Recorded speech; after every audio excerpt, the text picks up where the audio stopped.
പ്രിയപ്പെട്ട സുഹൃത്തുക്കളെ, nature life T വിയിലേക്ക് ഹാർദമായ സ്വാഗതം.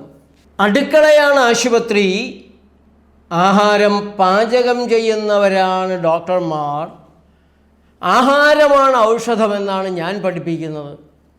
എന്നാൽ അടുക്കളയിൽ നിന്ന് ആശുപത്രിയിലേക്ക്, കിച്ചൺ ടു ക്ലിനിക്, എങ്ങനെയാണ് ആളുകളെ അടുക്കളയിലൂടെ രോഗികളാക്കി ആശുപത്രിയിലേക്ക് എത്തിക്കാമെന്ന് എന്ന പരീക്ഷണം നടത്തുന്ന ഒരു വിദ്വാനുണ്ട്.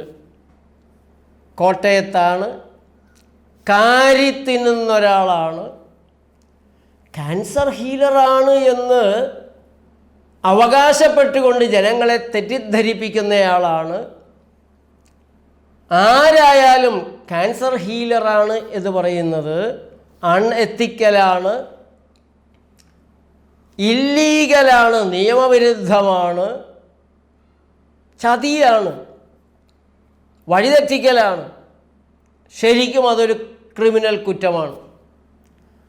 അങ്ങേരുടെ ചാനലിലൂടെ നിരന്തരമായി നടത്തിക്കൊണ്ടിരിക്കുന്നത് കിച്ചണിൽ നിന്ന് ക്ലിനിക്കിലേക്ക് ആളെ കൂടുതൽ എത്തിക്കാൻ വേണ്ടിയിട്ടുള്ള പരിപാടികളാണ്. മുട്ട കഴിച്ചാൽ കുഴപ്പമില്ല, മുട്ട ക്യാൻസർ ഉണ്ടാക്കില്ല. ഞാനതിൻ്റെ രേഖകൾ സഹിതം, മുട്ട അപകടമാണ്, അത് ഇംഗ്ലീഷ് മരുന്ന് പോലെ തന്നെ കുറഞ്ഞ ഡോസിൽ വേണമെങ്കിൽ കഴിക്കാമെന്നൊക്കെയാണ് ഇപ്പോൾ ലോകാരോഗ്യ സംഘടനയും മറ്റു പല സംഘടനകളും പറയുന്നത്. കഴിക്കരുതെന്നാണ് PCRM എന്ന് പറയുന്ന ഡോക്ടർമാരുടെ സംഘടന പറയുന്നത്. ഞാൻ കഴിഞ്ഞ പ്രാവശ്യം പറഞ്ഞിരുന്നു.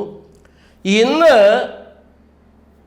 പാലും ആരോഗ്യവും, പാലും ക്യാൻസറും, പാലിനെക്കുറിച്ച് അങ്ങേര് ചെയ്തൊരു വീഡിയോയുണ്ട്.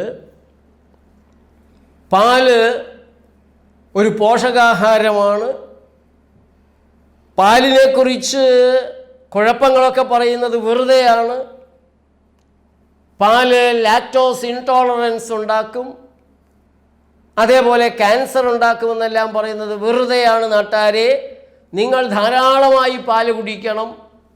അങ്ങേര് പറയുന്നത് കേട്ടാലുണ്ടല്ലോ ആരും വിശ്വസിച്ചു പോകും. ഞാനാണ് പഠിച്ചിട്ടുള്ളത്, ഞാൻ പഠിച്ചിട്ടുണ്ട്. ഈ പറയുന്ന പ്രകൃതിക്കാരൊന്നും ഒന്നും പഠിച്ചിട്ടില്ല. അങ്ങനെ തന്നെയാണ് അയാൾ പറയണത്. ഞാൻ പഠിച്ചിട്ടാണ് പറയണത്. പിന്നെ എന്തൊക്കെയാണ് അദ്ദേഹം പറയുന്നത്? കിച്ചണിൽ നിന്ന് ആളുകളെ ക്ലിനിക്കിലേക്ക് എത്തിക്കണ്ടേ? പാല്, പശുവിൻ്റെ കുട്ടി, പാല് കുടിക്കുന്ന കുട്ടി, പശുക്കുട്ടി, ഇങ്ങനെയൊക്കെ പറയുന്നവരുണ്ട്. അങ്ങനെയാണെങ്കിൽ തേനീച്ച ഉണ്ടാക്കുന്നതല്ലേ? ഗോതമ്പ് മണി ഉണ്ടാക്കുന്നത് ഗോതമ്പിൻ്റെ തലമുറയ്ക്ക് വേണ്ടിയിട്ടല്ലേ? അങ്ങനെയൊക്കെ ചോദിച്ച് കയറി മനുഷ്യൻ്റെ ആഹാരത്തിൽ ഇവല്യൂഷനായിട്ട് പലതും വന്നിട്ടുണ്ട്. ഇന്ന ജീവിക്ക് ഇന്ന ഭക്ഷണം എന്നൊന്നില്ല. കണ്ണി കണ്ടതൊക്കെ തിന്നോളൂ എന്നാണ് പറയണത്. കണ്ണി കണ്ടതെല്ലാം തിന്ന് രോഗിയായി വന്നോളൂ. ഞാൻ ഓന്തോളജിസ്റ്റാണ്, ഞാൻ കീറി മുറിച്ച് റേഡിയേഷൻ നടത്തി, കീമോ വിഷം കലർത്തി കുറച്ച് കാശുണ്ടാക്കിക്കോട്ടെ എന്നാണ് ഈ പറയുന്നത്. പിന്നെ ഗട്ടിന് കാലക്രമേണ പാല് ദഹിപ്പിക്കാൻ പറ്റിയ എൻസൈം ബാക്ടീരിയകളൊക്കെ ഉണ്ടായിട്ടുണ്ട്, പരിണാമമാണ്. അതേപോലെ ഇൻസുലിൻ ലൈക്ക് ഗ്രോത്ത് ഫാക്ടർ എന്നൊക്കെ ചില ആളുകൾ പറയും. ഒരാളിങ്ങനെ പറഞ്ഞു, രേവതി അങ്ങനെ പറഞ്ഞു. അതൊന്നും അങ്ങനെയല്ല, അതൊക്കെ തള്ളാണ്, അതൊന്നും ശരിയല്ല. അവർ പഠിച്ചിട്ടില്ല, ഞാൻ പഠിച്ചിട്ടുണ്ട്. ഇത്തരം അബദ്ധപ്രചരണങ്ങളുടെ മുന ഞാൻ ഒടിക്കുന്നുണ്ട്. അതിന് നാം ബയോകെമിസ്ട്രി അറിയണം. അങ്ങനെ കുറേ പ്രയോഗങ്ങളാണ് പിന്നെ നടത്തുന്നത്. പൊളിച്ചടുക്കലാണ്. ആ പ്രചരണം പൊളിച്ചടുക്കുന്നു, ഈ പ്രചരണം പൊളിച്ചടുക്കുന്നു. അവസാനം ഇയാൾ സ്യൂഡോ സയൻസാണ് പറയുന്നത്.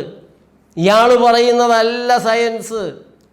ഇയാൾ പറയുന്നത് പോലെ അല്ല ശാസ്ത്രീയ പഠനങ്ങൾ, റിപ്പോർട്ടുകൾ പറയുന്നത്. ഞാൻ അതിലേക്ക് വരാം.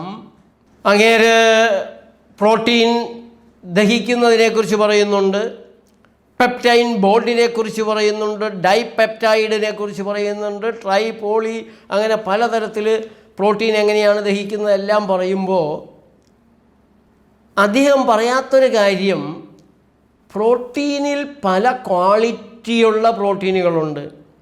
ഹൈ ക്വാളിറ്റിയുള്ള പ്രോട്ടീനുണ്ട്, മീഡിയം ക്വാളിറ്റിയുള്ള പ്രോട്ടീനുണ്ട്, ലോ ക്വാളിറ്റിയുള്ള പ്രോട്ടീനുണ്ട്, ടോക്സിക് പ്രോട്ടീനുണ്ട്.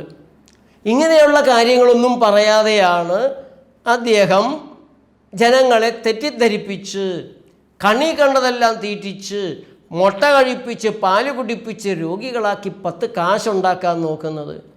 കോടികൾ മുടക്കിയ 2 ആശുപത്രികളിലാണ് ഇഷ്ടം വർക്ക് ചെയ്യുന്നത്. ആ ആശുപത്രിക്ക് നല്ല ലാഭമുണ്ടാക്കി കൊടുക്കേണ്ടത് അദ്ദേഹത്തിൻ്റെ ചുമതലയാണല്ലോ. അപ്പോൾ ജനങ്ങൾ മുട്ടയും പാലും മാത്രമല്ല വറുത്തതും മൊരിച്ചതും കണ്ണി കണ്ട മരുന്നുകളൊക്കെ തിന്നു കഴിഞ്ഞാൽ മാത്രമല്ലേ ആശുപത്രികൾക്ക് ലാഭമുണ്ടാക്കാൻ സാധിക്കത്തുള്ളൂ.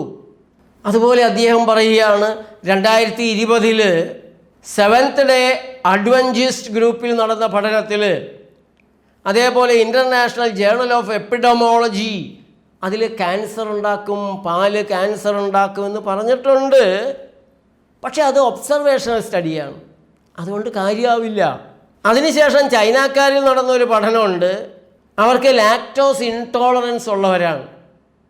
അതുകൊണ്ട് അവരിൽ ക്യാൻസർ ഉണ്ടാക്കുമെന്ന് പറയുന്ന പഠനവും ശരിയല്ല. അതൊന്നും വിശ്വസിക്കരുത് കേട്ടോ. വിശ്വസിച്ചാൽ ഞങ്ങളുടെയൊക്കെ കാര്യം, ക്യാൻസർ ഓങ്കോളജിസ്റ്റുകളുടെയൊക്കെ കാര്യം കഷ്ടമാകുകയെ. അത് വെച്ചിട്ട് യൂട്യൂബേഴ്സ് ഇങ്ങനെ അലക്കുകയാണ്. കുറ്റം മുഴുവൻ യൂട്യൂബേഴ്സിനാണ്, പ്രകൃതിക്കാർക്കാണ്. അവർക്കൊന്നും വിവരമില്ല.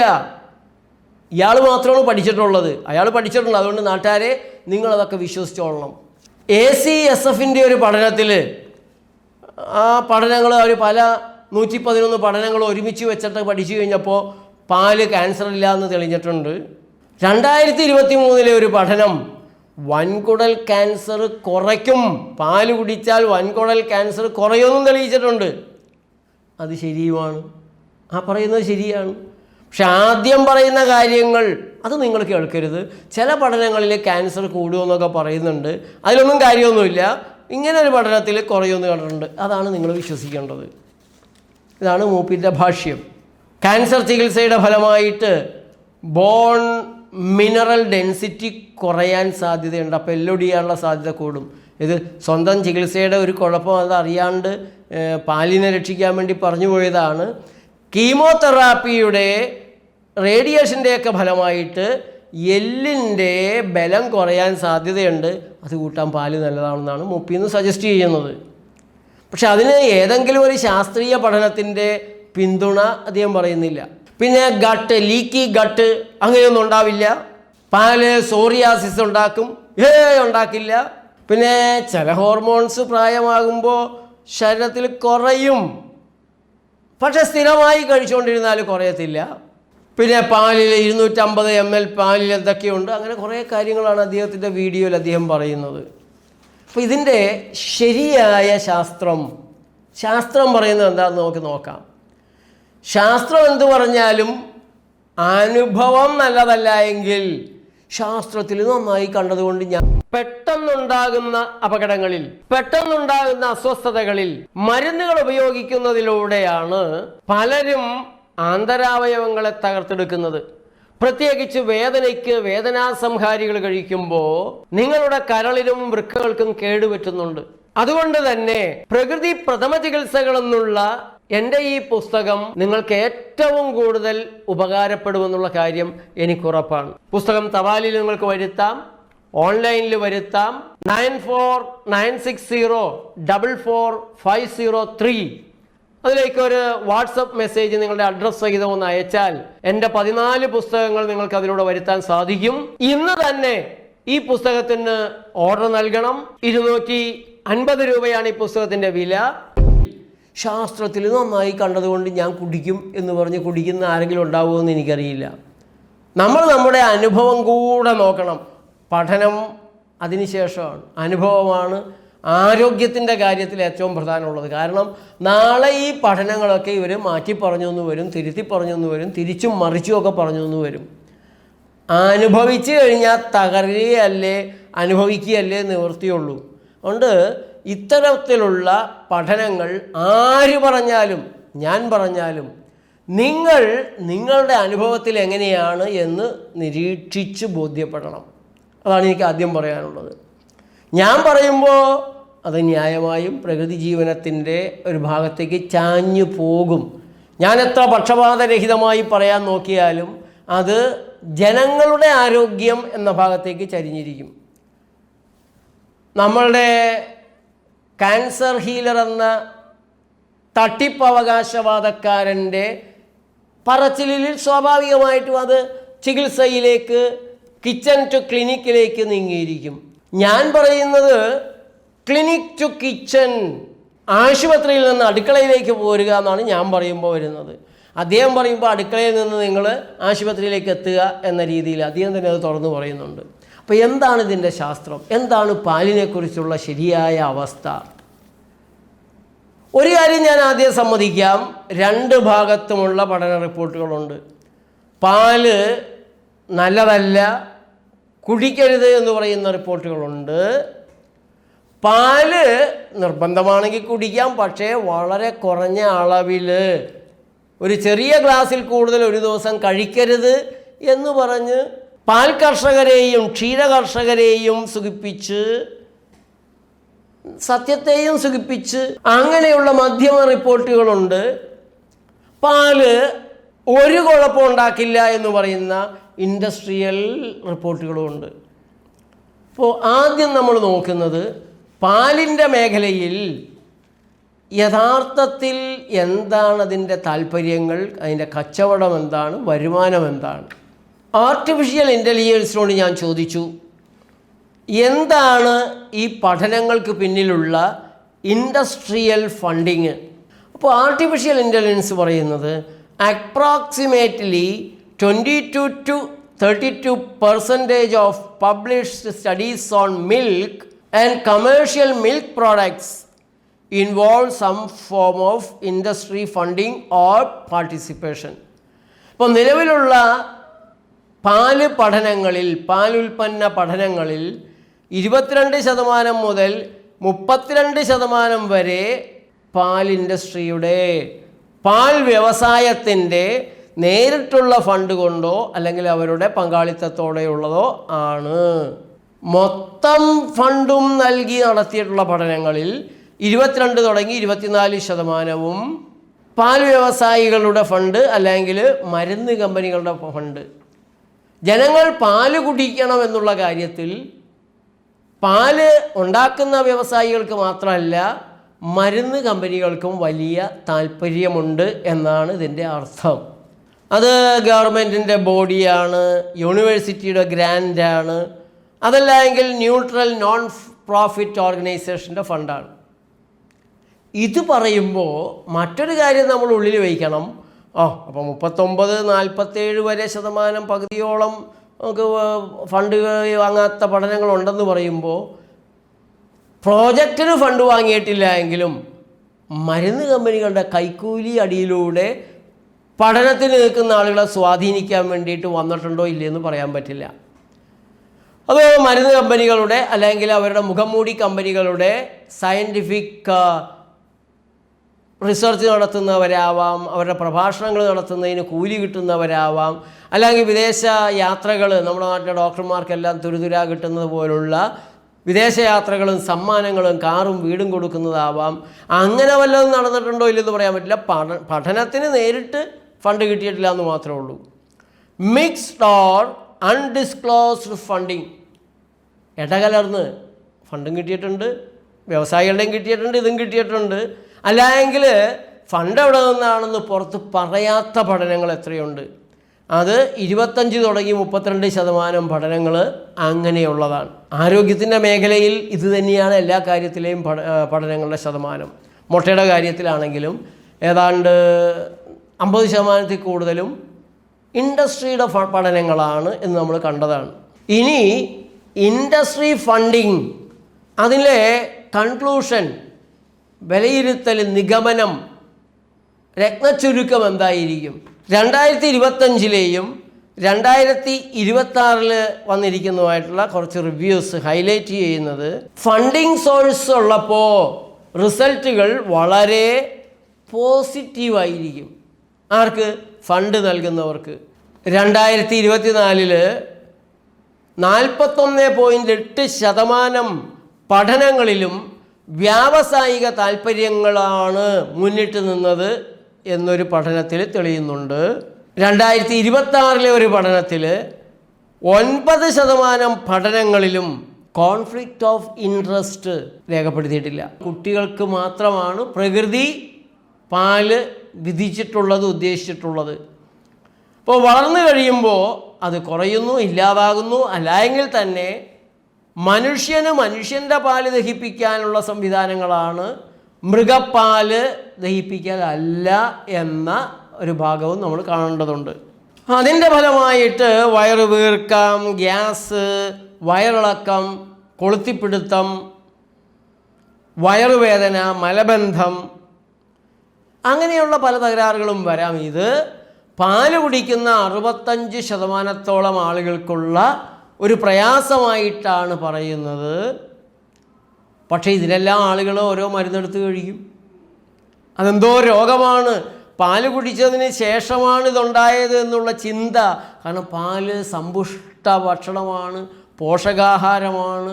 അമ്മ എനിക്ക് കാച്ചിയ പാല് തരും, അത് കുടിക്കാഞ്ഞാൽ അമ്മ കരയും. എന്തിനാണ് അമ്മ കരയുന്നത്? ഞാൻ അച്ഛനെ പോലെ തന്നെ ഒരു വലിയ രോഗിയായി മാറേണ്ടതല്ലേ? നമ്മൾ സ്കൂളിൽ പഠിപ്പിച്ചിട്ടുള്ളതല്ലേ? പാൽ കച്ചവടക്കാർ കയറ്റിയ പാഠഭാഗമാണത്, വിദഗ്ധർ തയ്യാറാക്കിയതാണ്. ഈ പാല് കുടിയൊന്നും നമ്മുടെ പണ്ടത്തെ കാലത്ത് ഉണ്ടായിരുന്നില്ല. ഞങ്ങളുടെ കുട്ടിക്കാലത്ത് എവിടെ പാല്, നേരെ ചൊവ്വേ ഭക്ഷണം തന്നെ കുറവായിരുന്നു, പിന്നെയല്ലേ പാല് വാങ്ങാൻ കാശ്. അപ്പോൾ ഈ 65% ആളുകൾക്ക് ഒരു ചായയിലെ 2 സ്പൂൺ പാല് മതി പലർക്കും ഈ പ്രയാസങ്ങളെല്ലാം ഉണ്ടാക്കാൻ. അലോപ്പതി രംഗത്തെ വളരെ പ്രശസ്തനായ ഒരു ഡോക്ടറാണ്, ഡയബറ്റോളജിസ്റ്റാണ്, ബിർളയുടെ ബോംബെ ഹോസ്പിറ്റലിലെ ഡോക്ടർ ആനന്ദ് ഗോഖാനി. ആ അലോപ്പതി ഡോക്ടർ പറയുന്നത് പാല് തൊടരുത്, കുടിക്കരുത്, കുഞ്ഞായിരിക്കുമ്പോൾ മാത്രമുള്ളതാണ്. വലുതായി പാല് കുടിച്ചാൽ പലതരത്തിലുള്ള തകരാറുകളാണ് ഉണ്ടാകുക. അതും അലോപ്പതി ഡോക്ടർ, ഇതും ഒരു അലോപ്പതി ഡോക്ടർ. ഞാൻ പറയാറുള്ളൊരു കഥയില്ലേ, നമ്പൂതിരിക്ക് അടിച്ചു കളിക്കാരിയിലും ഒരു ഉണ്ണി, അന്തർജലത്തിലും ഒരു ഉണ്ണി. 2 കുട്ടികളും കൂടിക്കന്ന ഒരു സാഹചര്യത്തിൽ ഒരു ഉണ്ണി കരഞ്ഞപ്പോൾ മറ്റേ ഉണ്ണിയും കരയാൻ തുടങ്ങി. എടുക്കാൻ ചെന്നപ്പോൾ തിരുമേനിക്കൊരു സംശയം, ഹേയ് ഇതിലേതാ കൊശവൻ, ഏതാ ഉണ്ണിന്ന് എങ്ങനെയാ അറിയുക? അറിയാതെ എടുത്താൽ അബദ്ധമായാലോ? ഇതിലേതാ നല്ല ഡോക്ടർ, ഏതാ കൊശവൻ? ഏതായാലും കിച്ചണിൽ നിന്ന് ആളുകളെ ക്ലിനിക്കിലേക്ക് എത്തിക്കാൻ നോക്കുന്ന ആളാവില്ല, അത് ഉറപ്പാ. പാല് എന്തുകൊണ്ടാണ് മനുഷ്യന് നല്ലതല്ല എന്ന് പറയുന്നത് എന്ന് ജെമിനിയോട് ചോദിച്ചപ്പോൾ ജെമിനി പറഞ്ഞത്, milk is considered unsuitable for many humans, primarily due to high rates of lactose intolerance. Roughly 65% of global population has reduced ability to digest lactose after infancy, as lactase production declines with age. Consuming milk can lead to bloating, gas and diarrhea. 65% ആളുകൾക്ക്. കിച്ചണിൽ നിന്ന് ക്ലിനിക്കിലേക്ക് ആളുകളെ എങ്ങനെയാണ് എത്തിക്കേണ്ടതെന്ന് ഇതിലൂടെ മനസ്സിലാകുന്നുണ്ടല്ലോ. പാല് എങ്ങനെയാണ് കുട്ടികളുടെ മരണത്തിനിടയാകുന്നത് എന്ന അവിശ്വസനീയമായ ഭാഗം നമുക്കൊന്ന് നോക്കാം. സ്വിച്ച് ഫോർ ഗുഡ് എന്ന സൈറ്റിൽ നിന്ന് study reveals shocking results. Cow's milk ranks as the number 1 cause of fatal anaphylaxis. പഠനം ഞെട്ടിക്കുന്നൊരു കാര്യം വെളിപ്പെടുത്തുന്നു. പശുവിൻ്റെ പാല് മരണകാരണമായ അനാഫൈലാക്സിസ് ഉണ്ടാക്കുന്നതിൽ ഒന്നാമത്തെ കാരണം. അത് മരണകാരണമായ ഫുഡ് അലർജി ഉണ്ടാക്കുന്നു കുട്ടികളിൽ, പ്രത്യേകിച്ച് 5 വയസ്സിൽ താഴെയുള്ള കുട്ടികളിൽ. അതേപോലെ തന്നെ അതിനേക്കാൾ അത്ഭുതകരമായൊരു കാര്യം, പശുവിൻ്റെ പാല് ലോകത്തുണ്ടാകുന്ന ഫുഡ് അലർജികളിൽ പകുതിയിലതിൻ്റെയും കാരണമാണ്. അത് നിങ്ങളുടെ കുട്ടിയുടെ വൃക്കകൾക്ക് താങ്ങാൻ കഴിയാത്ത രീതിയിലുള്ള ധാരാളം പ്രോട്ടീനും മിനറൽസും അടങ്ങിയതാണ്. ശരിയായി കുട്ടിക്ക് വേണ്ട പ്രോട്ടീനുകൾ അത് നൽകിയെന്നും വരില്ല. ഇതാണ് CDC റെക്കമെൻഡേഷനായിട്ട് സെൻറ്റർ ഫോർ ഡിസീസ് കൺട്രോൾ, അമേരിക്കയിലെ പ്രധാനപ്പെട്ട ഒരു സ്ഥാപനമാണ്, അവർ പറയുന്നത്. തേങ്ങാപ്പാൽ ഇത്രയുമുള്ള കേരന്തെങ്ങും കേരള നാട്ടിൽ പശുവിനെ വെറുതെ വിട്, പശുവിൻ്റെ പാല് പശുക്കുട്ടി കുടിച്ചോട്ടെ. പിന്നെ നിർബന്ധമുള്ളവർക്ക് മോരാക്കിയാൽ തൈരാക്കിയാൽ കൂടുതൽ കുഴപ്പങ്ങളില്ല എന്ന് പറയുന്നു. തീരുമാനം നിങ്ങളെടുക്കണം. നല്ലത് മൃഗാഹാരത്തിൽ നിന്ന് സസ്യാഹാരത്തിലേക്ക് വരുന്നതാണ്. കിച്ചണിൽ നിന്ന് ക്ലിനിക്കിലേക്ക് പോവണ്ട, കാശ് ചിലവാക്കണ്ട. അവർ ലാഭത്തിന് വേണ്ടി കിച്ചണിൽ നിന്ന് ആളുകളെ ക്ലിനിക്കിലേക്ക് വരുത്താനുള്ള വഴികളെല്ലാം നടത്തും. അടുക്കളയാകട്ടെ നിങ്ങളുടെ ആശുപത്രി. കിച്ചണിൽ നിന്ന് ആശുപത്രിയിലേക്ക് പോകരുത്. നന്ദി, നമസ്കാരം.